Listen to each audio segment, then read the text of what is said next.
afternoon mga Sikilabs.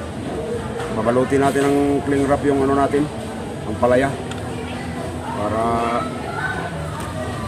ma-preserve.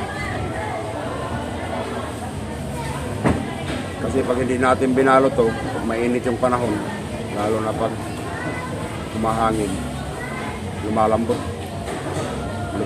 to eh.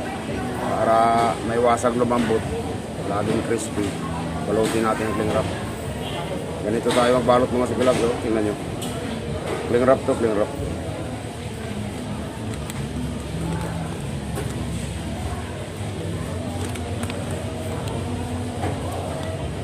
Kailangan compress para huwag pumulubot yung ano, yung cling wrap.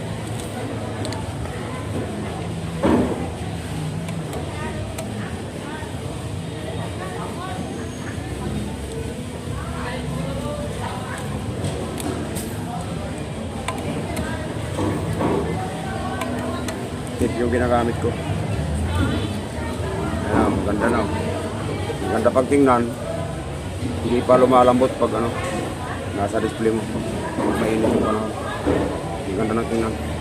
Yung mga bibili nga pala ng isang piraso lang, pwede natin baklasin to pag bibili na kayo. Saka lang natin baklasin pag may bibili ng isang piraso lang. Ayos na mga Sikilabs. Thanks for watching. Bye-bye.